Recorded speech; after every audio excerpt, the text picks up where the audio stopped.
L'Afrique francophone ne compte que 2 festivals du jeu de société, l'un au Sénégal, l'autre au Cameroun.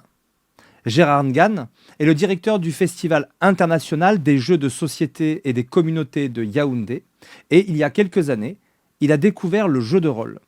Par le biais d'une interview et grâce à la Fédération française de jeux de rôle, j'ai pu découvrir Gérard et discuter avec lui de son envie. Très rapidement, il m'a invité à venir à Yaoundé. Mais Yaoundé, c'est loin et pour quelqu'un qui, comme moi, ne voyage pas souvent, ça fait peur. Alors j'ai trouvé le moyen de le faire venir lui et pendant une semaine, nous avons joué à tout un tas de jeux. J'ai essayé de lui transmettre à la fois ma passion et mes compétences en matière de jeux de rôle. Mais quand il m'a demandé de venir, cette fois, il devenait difficile de reculer. Heureusement, l'un de mes meilleurs amis, Anoxar, a décidé de m'accompagner. Et voilà ce que nous avons vécu sur place.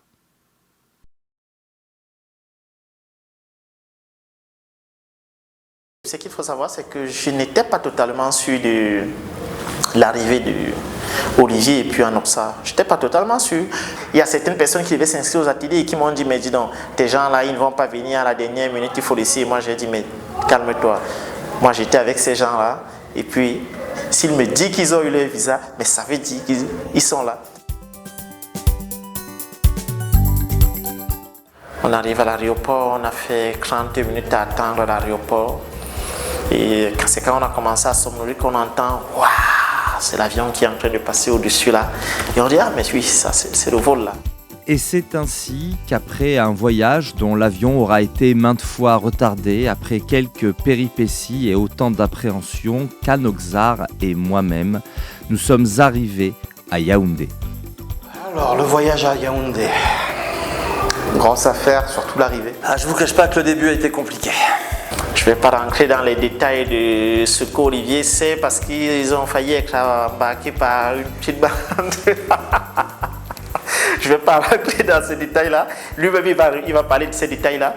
Je pense qu'Olivier vous en dira plus sur sa tentative de kidnapping. J'ai simplement failli me faire enlever dès que j'ai posé le pied à la sortie de l'aéroport. Enfin, en tout cas, ça, c'est ce que j'ai imaginé. Parce que les types m'auraient amené jusqu'au parking et m'auraient sans doute demandé un billet pour le service rendu. Mais c'est dire à quel point on est plein de préjugés quand on arrive comme ça dans un pays très lointain qu'on ne connaît pas du tout. Et voilà, je les ai récupérés à l'aéroport. Nous avons pris la voiture conduite par Robert qui nous a ramenés à l'appartement où il logeait. Et voilà. Les frayeurs de l'aéroport, la conduite chaotique, cette ville inquiétante de nuit, ça faisait beaucoup pour 2 geeks qui ne voyagent jamais.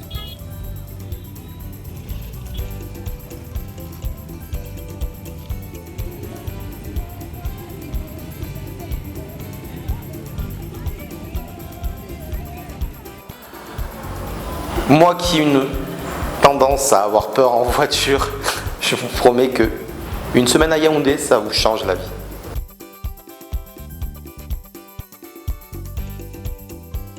Fin de cette première soirée, c'était un peu apocalyptique dans nos têtes. Tu te demandes qu'est-ce que je fais là, qu'est-ce que je fais pas là.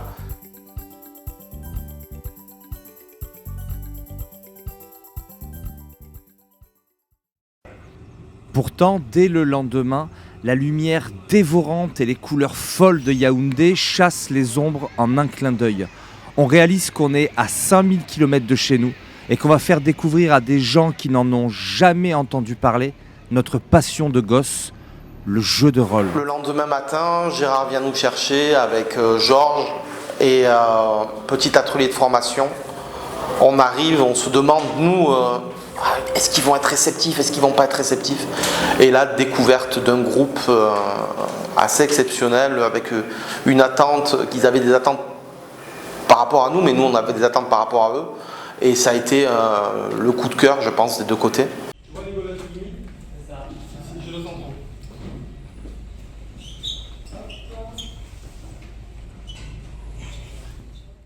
Est-ce que ça représente vaguement quelque chose pour vous dans votre esprit jeu de rôle ou pas du tout? Est-ce qu'il y en a parmi vous qui voient déjà un peu ce que c'est ou pensent savoir ce que c'est? Il n'y a pas de mauvaise réponse. Non, pleine découverte, trop bien.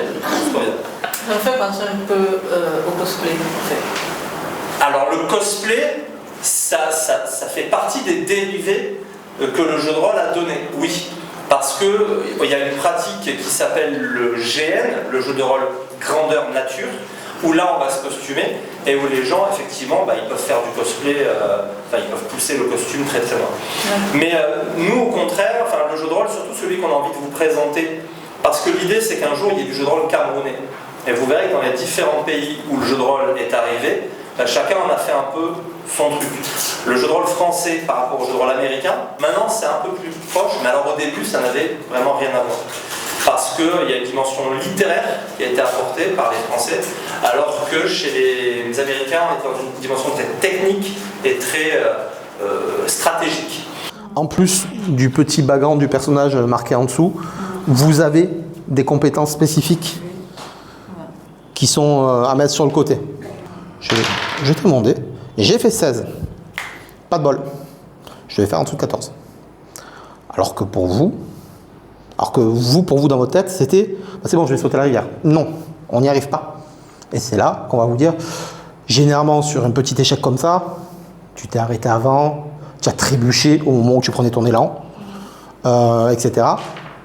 Et pas, t'es tombé dans la rivière. Avec son attaque sournoise, elle peut baisser l'armure d'un adversaire. Utiliser l'arme c'est quoi Malcandre. De Macandre. Macandre, pardon. Parce que tout compte fait, on a un gilet dans le rang d'argent. Donc du coup, je vais aiguiser son armure.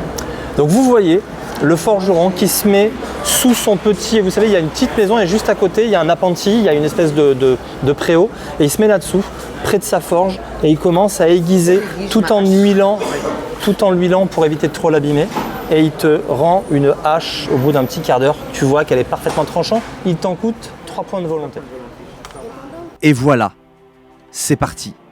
Après une rapide présentation théorique, après une mise en situation particulièrement efficace d'Anoxar, l'équipe très investie entre dans le vif du sujet. On s'approprie le personnage, on joue la comédie, on débat sur les objectifs à remplir, on appréhende les règles et ces dés bizarres. Bref, on joue au jeu de rôle. Et je vois naître alors, avec joie, ceux qui seront peut-être les premiers maîtres du jeu du Cameroun. Petite stratégie de base, mais les adversaires peuvent arriver devant comme derrière, parfois s'il y a une embuscade ou quoi. C'est bien quand on a deux tanks, deux personnages qui peuvent un peu prendre des dégâts et en faire, de les avoir devant derrière. C'est bien si le chevalier est devant, en plus c'est le protecteur, bastonne derrière, voilà. Mais toi, rien ne t'empêche, au lieu de marcher au milieu d'eux, de marcher dans la forêt, caché, comme si tu n'étais pas là. Mon village a été détruit, donc je cherche à savoir exactement ce qui se passe et à trouver mon véritable destin. Donc je voyage tout le temps, j'ai un corps ferme, légèrement musclé, et je m'habille vraiment entre garçons et filles, comme je l'ai dit, entre une armure sur le haut et une jupe. Je suis capable de tuer plus d'une personne, voilà, par mes coups. Et il est où ton arc? Il est dans les mains, enfin, ça c'est pas mal. Non, mais quand tu ne l'as pas dans la main, il est où ton arc? Oui, c'est ça. J'ai un sac avec des flèches dans le dos. On a rencontré des joueurs qui se sont investis comme jamais et on a été très surpris de l'engouement pour le jeu de rôle. Au début, évidemment, quand on présente cette chose bizarre, les gens sont perplexes et puis rapidement, on les a vus se prêter au jeu.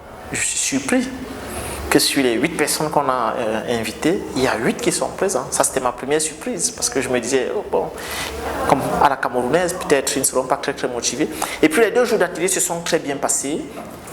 Très bien passé, beaucoup de découvertes, beaucoup de joie, même dans les ateliers, parce que tout le monde était réceptif. Au milieu de la matinée, nos apprentis MJ ont eu droit à une petite pause parce que nous avions rendez-vous avec la responsable de la grande récré. Notre souhait, c'est que notre démarche ne devienne pas un épiphénomène, mais qu'elle se pérennise. Qu'après notre départ, les rôlistes de Yaoundé puissent trouver des lieux où jouer, du matériel à emprunter et, bien sûr, des jeux à se procurer sur place. Parce que ce n'est qu'une fois que ces grandes étapes auront été franchies que le jeu de rôle camerounais pourra se développer. Nous ne sommes qu'au commencement. Il faudra sans doute de la patience pour que des jeux de rôle et des dés soient accessibles depuis le Cameroun, mais pierre après pierre, nous finirons par y arriver.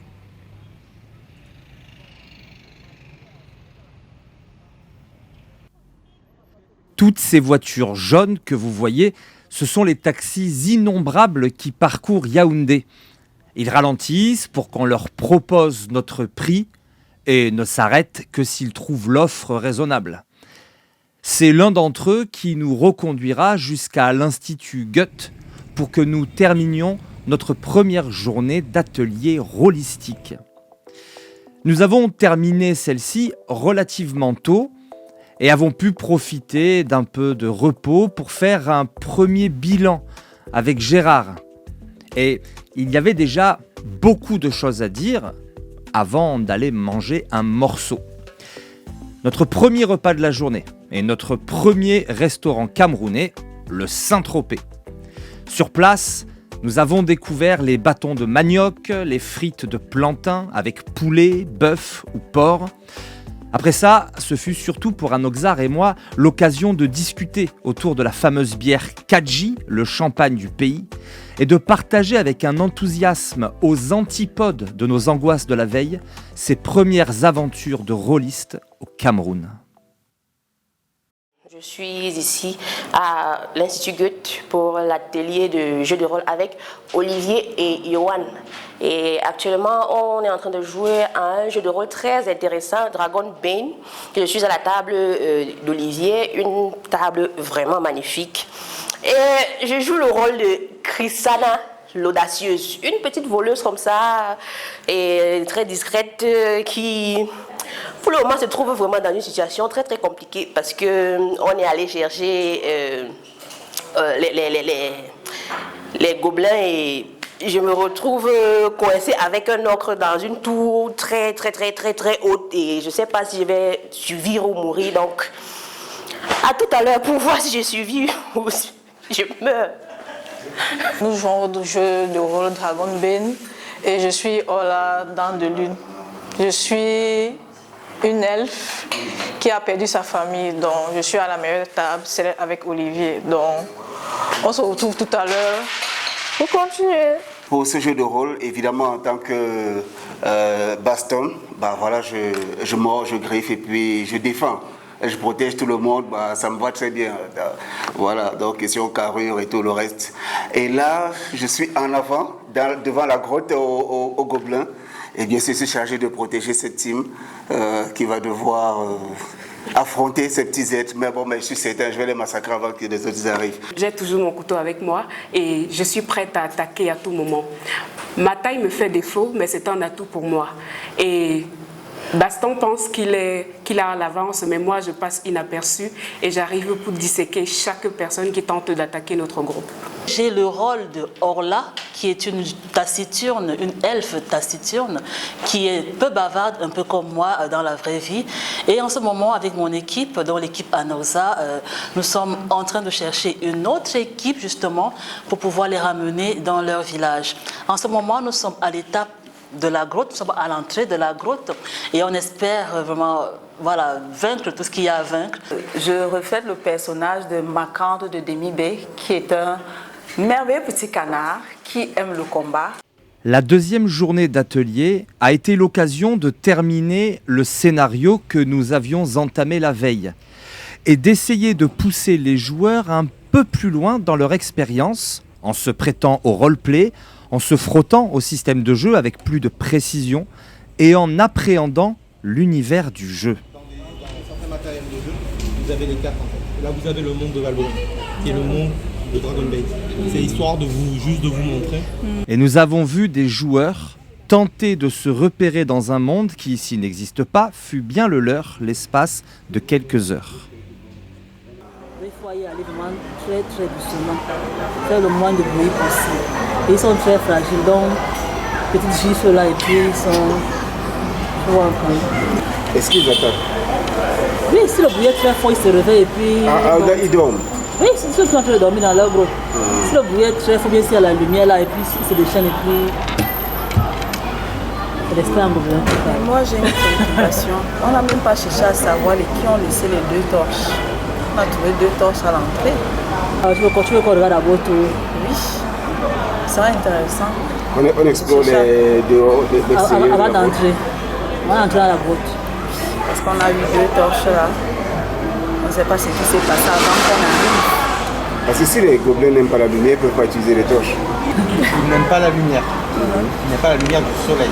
Ok, d'accord. J'ai bien dit hier qu'ils n'aimaient pas la lumière du soleil.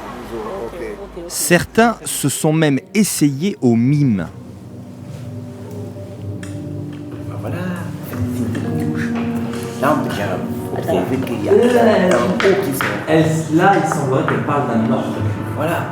Là, je comprends directement qu'elle parle d'un orque, alors je vais lui demander de redescendre rapidement pour ne pas se faire avoir, parce que les orques sont quand même assez forts. D'autres ont bien intégré le système de jeu. Mes points de dégâts, c'est 12. Je vais prendre un dé 12. Et point de dégâts plus 6, D6. Voilà, voici. Donc, je vais voir si je l'achève ou alors il faudra une autre attaque. 8, 9, 10, 11. 11, oui, il est mort. À bas le gobelin. La découverte, elle a été très bonne. Ça m'a permis de voir, les choses sont structurées par étapes. Donc pouvoir franchir une étape avant d'arriver à une autre. Là, c'est quelque chose que j'ai appris et ça me permet aussi de mieux structurer comment je fais mes choses à moi. Le degré d'imagination. Aussi, il y a cette capacité à s'exprimer, je vais dire avec fluidité. Je crois que c'est un jeu c'est une activité qui serait bien pour des personnes qui ont des difficultés d'expression. Parce que ça permet de développer cela, et surtout en groupe parler aux autres. Il y a des gens qui ne savent pas décrire ce qu'ils voient, ils ne savent même pas dire leur propre pensée. Donc un jeu comme celui-là, ça permet vraiment de délier les langues, de désengorger même déjà notre inspiration. Et puis, c'est un jeu de société un jeu de rôle et vraiment très impressionnant. Et ça nous met dans un univers particulier, totalement à créer par nous-mêmes. Donc nous créons notre propre univers, ça nous permet de nous épanouir, non seulement de façon particulière, mais en famille, en société. Voir démarrer comme ça au Cameroun les premières tables de jeux de rôle, c'était extrêmement émouvant. Et oui, je crois que je peux dire que je suis fier d'y avoir participé.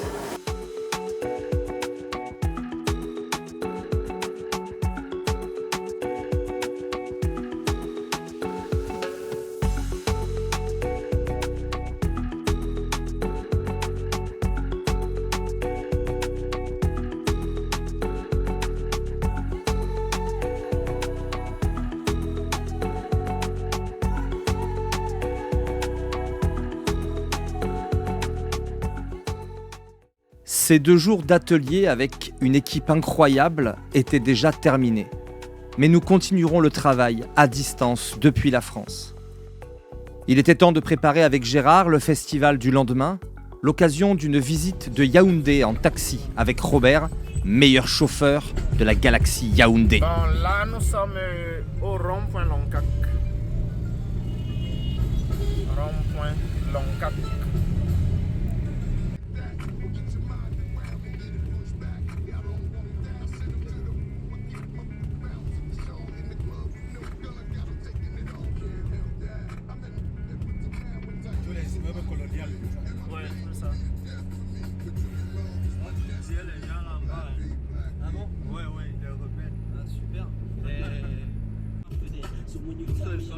Là, c'est toute la zone, là, c'est les catholiques.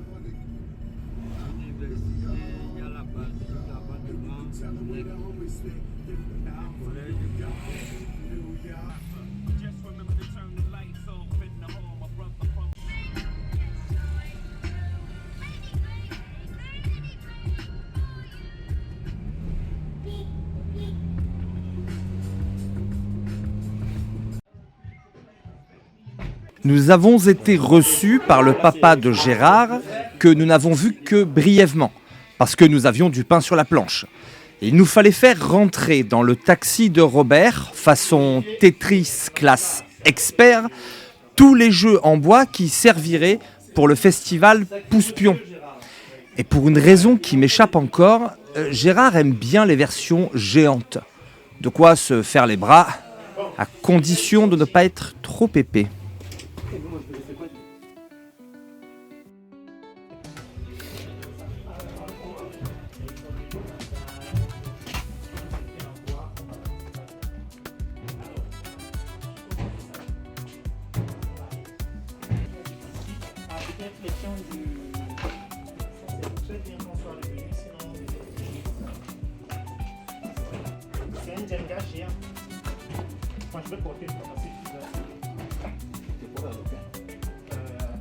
Je veux mettre à ton place.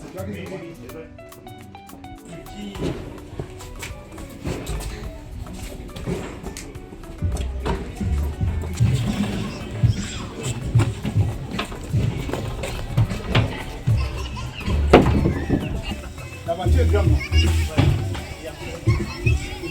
Finalement, nous avons mené notre mission à bien, avec beaucoup de débrouille, quelques bobos et un paquet de fous rires.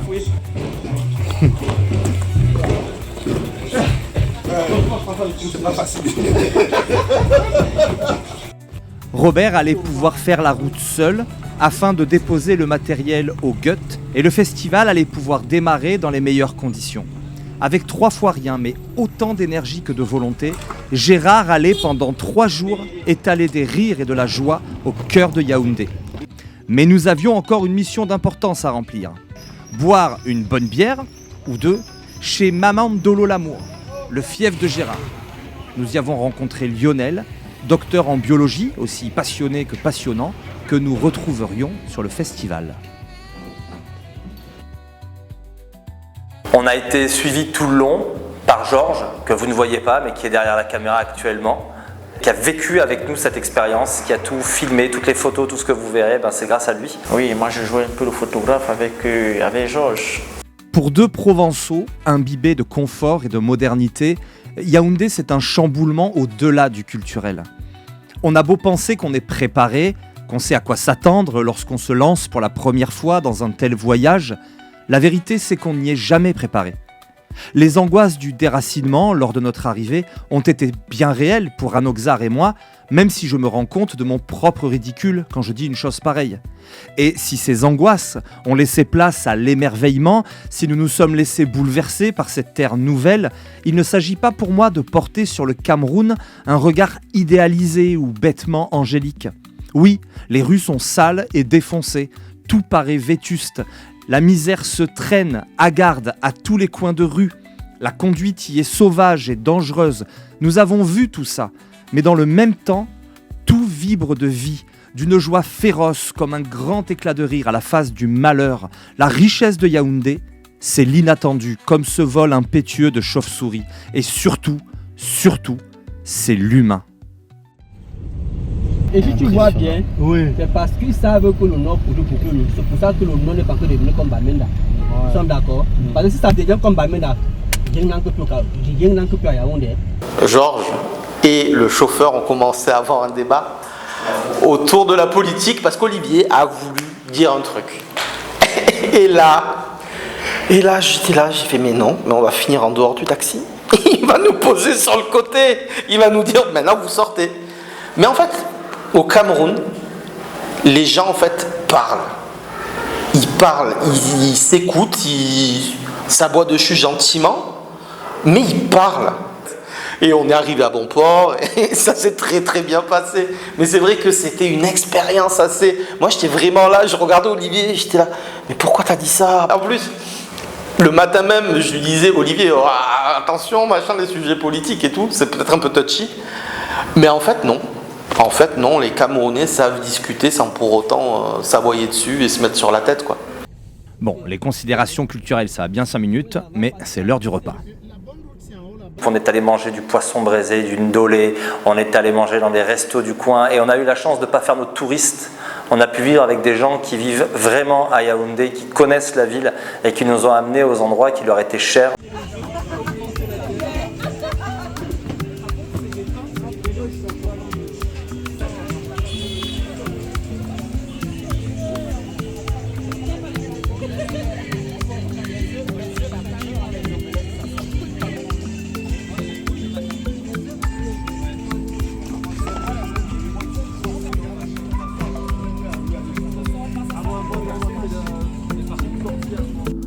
On a mangé des choses que même j'imagine des gens, en fait, des expats, peut-être ont mis du temps, eux, à accepter et à aller voir. Le poisson braisé au bord d'une route, comme ça, avec quelques bénévoles, des gens super gentils, super serviables. On s'est beaucoup marré en les voyant manger souvent ici. C'était des bons moments passés ensemble. Ensuite, on rentre dans le festival jeudi 20. Le festival se passe très bien, quasiment près de 50 personnes en 2 jours et demi. Voilà, nous sommes jeudi et le festival va bientôt ouvrir ses portes. Jules Cochet, responsable information et bibliothèque de l'Institut Goethe, reçoit le premier jeu de rôle de ce qui constituera bientôt l'une des 2 grandes ludothèques que nous souhaitons développer à Yaoundé. Le choix du premier jeu a été tout sauf anodin. Il nous fallait un jeu traduit en langue française, qui demeure un classique, tout en évitant de faire la publicité de l'éternel même monstre qui n'a pas besoin de notre soutien bénévole. Nous voulions mettre en avant un bon jeu, accessible, gardant une approche traditionnelle et qui nous permette de mettre en lumière un éditeur dont les valeurs correspondent aux nôtres. Il nous paraissait juste qu'il s'agisse d'un jeu édité par ceux sans qui ce voyage n'aurait pas pu avoir lieu. C'est ainsi que Dragonbane s'est imposé. Aujourd'hui encore, je suis très heureux qu'Anoxar et moi ayons choisi ce jeu, d'autant qu'il ne s'agit que du premier.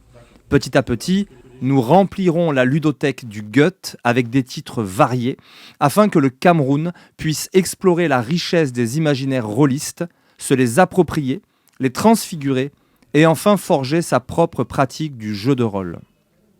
Mais trêve de bavardage, les premiers joueurs vont arriver et il est temps de les préparer à explorer les contrées merveilleuses et glacées de Valbrume. Fais-moi un jet de ça, c'est ce dé qu'il faut que vous ayez prêt. Et parfois je vous dirai, tu as un fléau, donc il faudra en lancer 2, on va garder le moins bon. Et parfois je vous dirai tu as une faveur, on en gardera 2, mais là cette fois on gardera le meilleur. Sachant qu'à Dragonbane, il faut faire le chiffre le plus petit possible sur le D20. D'accord ? Quand on lance, il faut faire le plus petit. Il faut faire des dés faibles. En fait, il faut faire en dessous de sa compétence. Par exemple, si je vous demande un G2, fais voir ta feuille s'il te plaît. Ah donc il est bon en italien. Ok, je comprends. Si je te demande un jet de discrétion, comme tu es Chrysanak, tu es très... Là, tu vas devoir faire discrétion, c'est là, tu dois faire 14 maximum, sinon c'est raté. Donc je lance le dé, je dois faire en dessous, j'ai fait 9, j'ai réussi. Si je fais plus, là je vais t'expliquer. Donc toi tu peux servir de conseiller à un certain Maloen qui est le chef du village. Quant à toi, Orla, tu joues un personnage féminin ou un personnage masculin? Tu gardes une fille, ok. Orla, c'est une chasseuse. Et en ça, elle fait partie des gens les plus importants du village. En fait, ce village, Souffle-Hiver, il est tout au nord de Valbrume, il est tout au nord des terres. Sur place, nous avons eu la chance de rencontrer 2 expatriés qui n'avaient pas fait de jeu de rôle depuis bien longtemps et qui étaient très heureux d'en trouver à Yaoundé. Grâce à eux, nous allons pouvoir continuer à faire vivre les parties de jeux de rôle puisqu'ils pourront venir de temps à autre au Goethe faire jouer les Camerounais et notamment nos apprentis maîtres du jeu. Ce qui fait qu'en fait, ils voient à 360 degrés tout le temps. Ce qui fait que ça peut aider pour éviter de se faire attaquer par derrière ou des trucs comme ça. Voilà pour les persos, les spécificités. Je vous expliquerai ça en jeu. Comment on joue un jeu de rôle. Vous incarnez votre personnage comme un acteur. C'est vraiment du théâtre. Simplement, on est assis sur des chaises. Et au lieu d'avoir un texte, vous avez tout simplement votre rôle et vous dites ce que vous voulez. Vous pensez comme votre personnage et vous parlez comme votre personnage. D'accord ? Anoxar n'a jamais été fan de l'école. S'il n'a jamais trop aimé le statut d'élève, ce n'est certainement pas pour se mettre à jouer les professeurs. Et pourtant, il ne manque pas de pédagogie. Devant les personnes qui le regardent, en se demandant quel est ce jeu bizarre dont il est en train de leur parler, il se contente de faire la chose la plus efficace en matière de transmission. communiquer sa passion. Je crois que ce qui me touche le plus chez mon ami dans cette situation, c'est de voir comment, par amour du jeu et des autres, il se met en difficulté. Et vous savez quoi ? Sa sincérité ne manque pas de faire mouche. Tu es visionnaire et tu prends tout avec méfiance. Alors en vrai, en temps normal, il a raison. Alors je suis pas contre vous, parce que le but d'un jeu de rôle est que tout le monde à la table s'amuse et que le MJ s'amuse, en même temps que vous vous amusez. Pas vraiment, mais effectivement, je suis pas non plus gentil dans le sens de jeu. Mais ma seule question, c'est est-ce que vous serez rentré directement au village ou est-ce que vous serez parti passer par la tour d'abord? Sur cette table, j'avais l'impression que les filles s'ennuyaient, notamment Marie-Ange, là, avec sa casquette. Son visage et sa gestuelle exprimaient comme une impatience. Elle murmurait fréquemment des choses à sa voisine et mes doutes prenaient un commentaire à voix basse pour une critique, voire une moquerie. Mais c'était surtout parce que j'étais fatigué. Le lendemain, croyez-le ou non, Marie-Ange est revenue seule pour faire une nouvelle partie avec moi. J'ai trouvé le jeu très intéressant et surtout très amusant. J'ai incarné un magicien dans un monde fantasy. Ça s'appelle Dragonbane. Et puis c'était vraiment très très bien. C'est toujours du plaisir que de rentrer dans un jeu de rôle comme ça. Je retiens la fantaisie du village, les gobelins, les monstres. Je retiens une histoire qui s'est bien terminée avec des différents personnages, avec des différentes personnalités. En jouant à ce jeu, j'ai appris quelques nouvelles bases sur les orques, les gobelins et tout ça. Non, les décisions ne sont pas assez faciles à prendre vu que nous sommes c'est un groupe et chaque personne a sa vision. D'autres ont des craintes, d'autres sont plus courageux. Mais le jeu a pris une certaine tournure vu que j'ai pris une décision assez osée et ça nous a mené vers un sentier très délicat et au final on s'est rendu compte qu'il a été nécessaire de prendre cette décision-là vu que ça nous a fait gagner en temps. J'apprécie particulièrement quand les gens se mêlent un peu et se mettent dans leur personnage et ils agissent comme ça, comme le jeu de rôle, quoi, tel que ça doit être, n'est-ce pas? Et la découverte d'un monde et de cette liberté, c'est toujours fascinant. La partie était très intéressante, elle n'a pas trop duré, elle était très mouvementée. J'ai vraiment aimé le jeu, c'était très bien. Ce que je peux retenir, c'est qu'il faut toujours s'entraider, toujours travailler en équipe. J'aimerais bien y rejouer un de ces jours. Pendant ce temps, dans la cour de l'Institut, le festival bat son plein.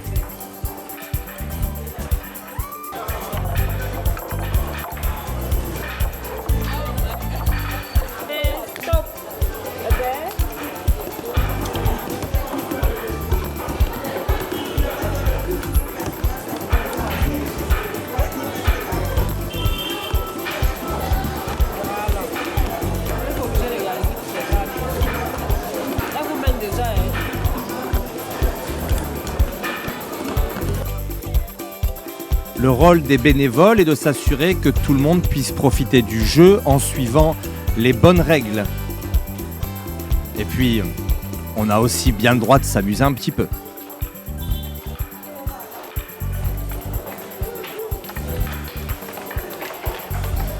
Et voici le Jenga géant.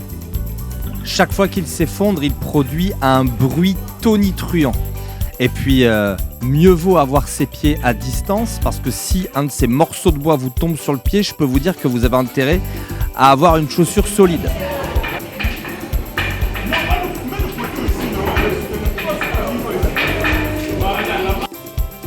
Lorsque Gérard parle de 50 personnes en 2 jours et demi, il n'évoque que ceux qui sont venus découvrir le jeu de rôle. Entre les jeux en bois de la cour, les jeux de société plus classiques dans la grande salle et le jeu de rôle bien sûr, c'est plus de 10 fois cette population qui vient pour jouer. Et chaque année, ce chiffre ne cesse de grandir. Sans parler des enfants en sortie scolaire qui parfois appliquent des règles toutes personnelles pour jouer.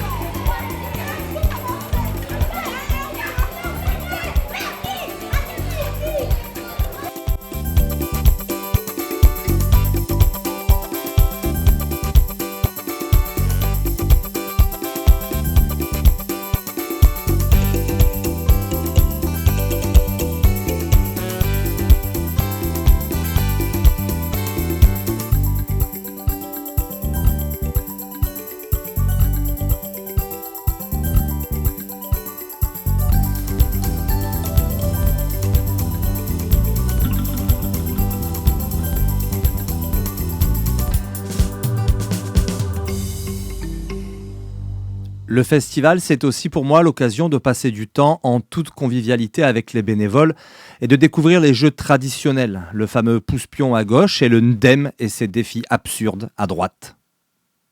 Après une journée pleine de jeux et d'imaginaire, il était temps pour nous de prendre à nouveau un bon repas. Retour au Saint-Tropez, cette fois pour goûter une spécialité de Yaoundé, le ndolé. Vendredi matin, levé aux aurores, nous avons rendez-vous à la télévision nationale. Ça, c'est le lever typique du jeu de rôle. Mais ça, c'est les grands modèles, hein. C'est juste pour que la caméra, ça soit un peu visible. Voilà. Dans notre culture ici, tu peux sortir des dés comme ça, quelqu'un commence à penser à autre chose.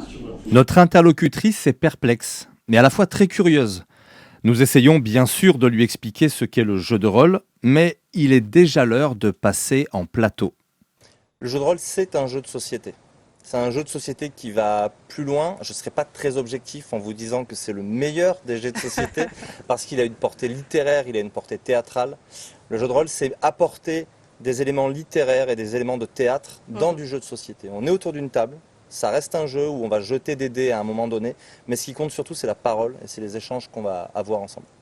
Et les dés, on en a notamment sur cette table disposée. On a des formes carrées, notamment ce dé-là qui est la forme la plus connue ici au Cameroun.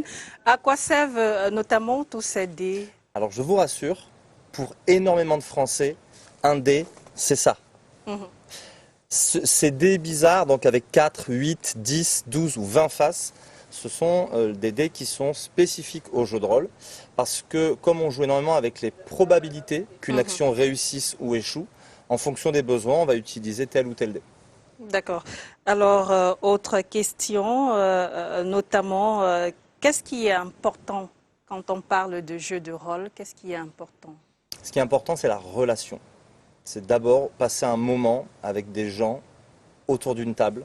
C'est un moment convivial et c'est aussi un moment où on va essayer de raconter une histoire collaborative. Il y a le maître du jeu qui prend en charge une grande partie de l'histoire, mais tous les autres joueurs autour de lui, ils ont aussi le rôle, avec le personnage qu'ils interprètent, de faire avancer cette histoire. Je viens de présenter le jeu de rôle à la télévision nationale. En France, je rêverais d'avoir cette occasion de participer à démocratiser le jeu de rôle et le merveilleux support pédagogique qu'il représente pour la maîtrise de l'oralité. Mais nous savons tous combien c'est compliqué. Nous ne pouvons pas décemment quitter le Cameroun sans emporter un peu de tissu local. Nous passons donc par la briqueterie où les marchands tentent de nous hameçonner. Mais au milieu des contrefaçons chinoises, il est très difficile de trouver du tissu 100% camerounais. Et même si ce vendeur met beaucoup de cœur à l'ouvrage pour nous vendre ces tenues clinquantes, la qualité n'y est pas et c'est finalement la SICAM qui fera notre bonheur. Retour à l'Institut Goethe pour la suite du festival. En observant les montagnes emblématiques de la capitale, je suis joyeusement pensif, car des joueurs enthousiastes attendent au même moment pour partir à l'aventure. Ce nouveau style de jeu que nous apportons a déjà suscité un petit phénomène et les candidats se sont multipliés. On se presse pour venir jouer et au milieu des cris de joie des enfants et de la liesse générale, nous organisons des sessions de Dragonbane, de Fallout et de Metro 2033.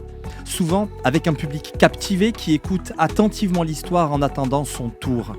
Cette fièvre que nous avons connue quand nous avons découvert le jeu de rôle, nous avons le plaisir de l'allumer dans les cœurs et les yeux qui nous entourent. Au soir, nous invitons quelques amis dans notre petit chez nous et nous faisons jouer Georges, notre caméraman, Gérard et quelques bénévoles à Metro 2033 autour des célèbres brochettes du 50-50. La partie s'interrompt avant la fin car il est tard et une pointe de mélancolie flotte déjà dans l'air. Le lendemain, au soir, nous repartirons vers la France.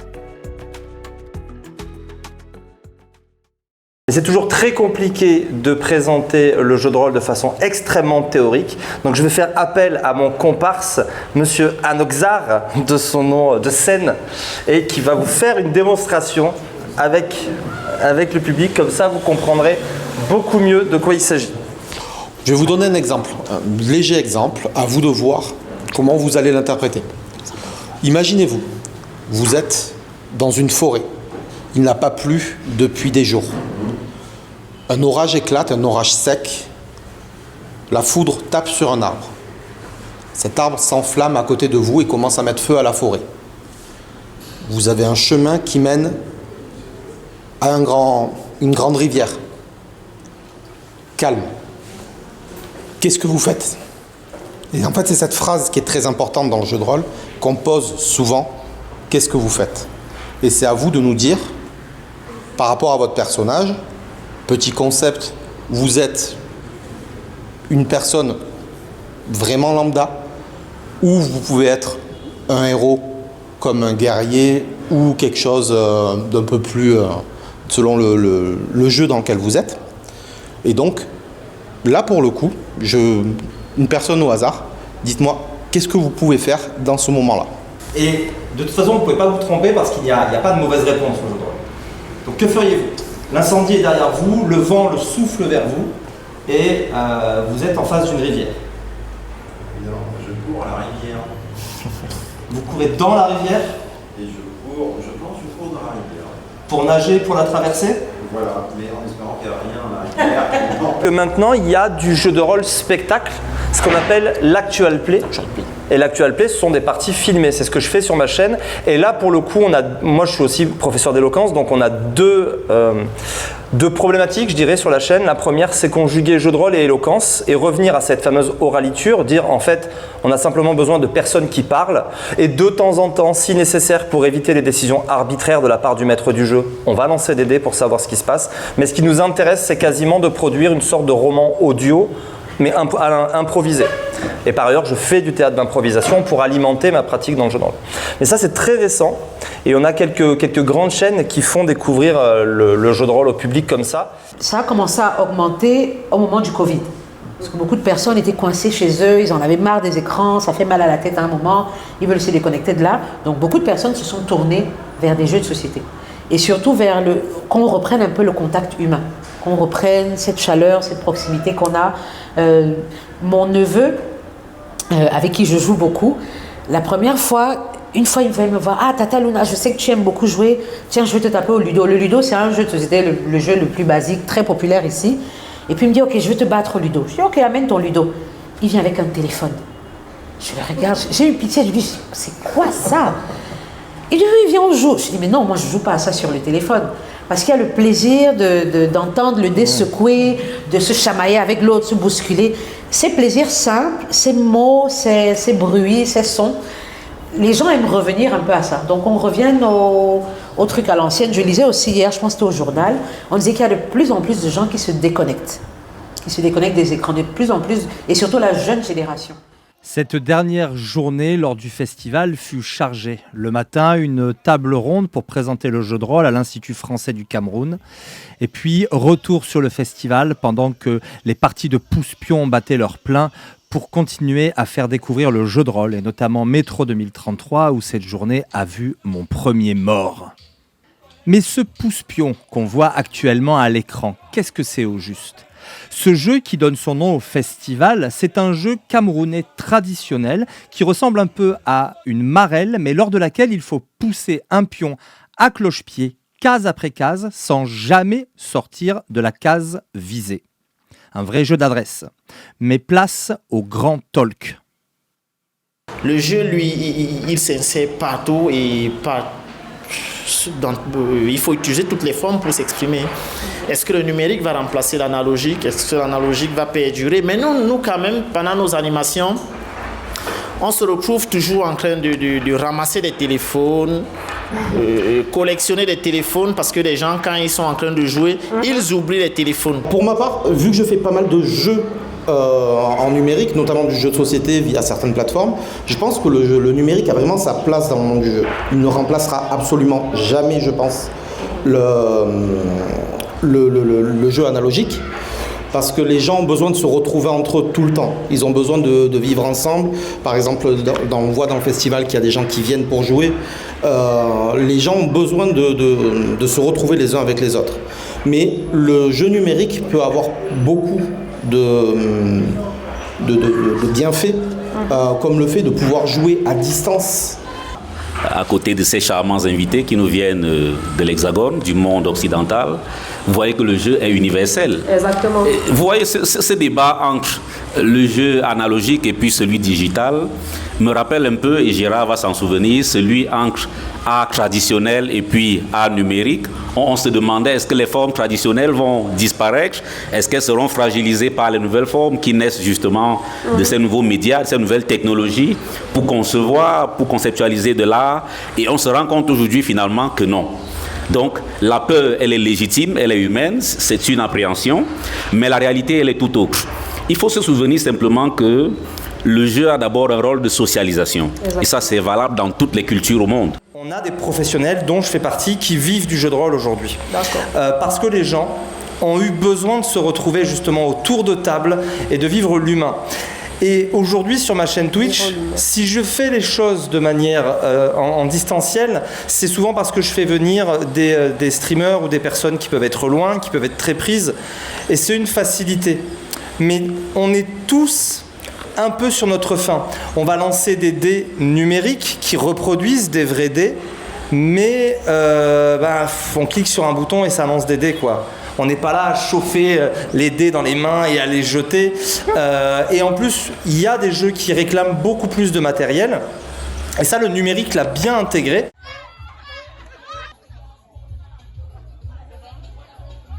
Pour moi, c'est une réussite. Il y aura un avant et un après Yaoundé. Et on a appris ce que c'était l'accueil spontané, naturel, bienveillant. Et c'est une expérience qui reste inoubliable. J'étais terrifié à l'idée de venir. Aujourd'hui, je serais terrifié à l'idée de ne jamais revenir. Voilà, dernier repas au Saint-Tropez avec les amis. On fait le plein des saveurs du pays et on s'ancre dans la cervelle et le cœur les visages d'Ariel, de Nadège, d'Ingrid et de Serena. Dans quelques heures, l'avion nous ramènera chez nous après que nous aurons essuyé une larme discrète sur le chemin de l'aéroport. Yaoundé vient de lancer ses premiers dés 20 et nous avons eu la chance de participer à cette inoubliable éclosion. Merci Gérard, c'est grâce à toi. Nous avons terminé le festival aujourd'hui. C'est beaucoup de peine quand même parce que là ils vont partir dans quelques heures. C'est difficile. Quand je pense que qu'on pouvait encore dormir ensemble aujourd'hui et que non, on ne va pas dormir ensemble aujourd'hui, ils vont repartir demain, ça me fait un peu une piqûre au cœur. Et hier, j'ai été obligé de rentrer à la maison. Bon, je disais que je vais aller dormir chez le papa parce qu'il ne m'avait pas vu depuis. Je suis parti, mais au fond, c'est parce que je me préparais déjà en fait. Donc, 5 jours, c'est petit, mais c'est grand. Et moi, ça m'a beaucoup fait plaisir, c'est inoubliable, c'est des instants très très mémorables. Et je sais pas, c'est assez rare quand même.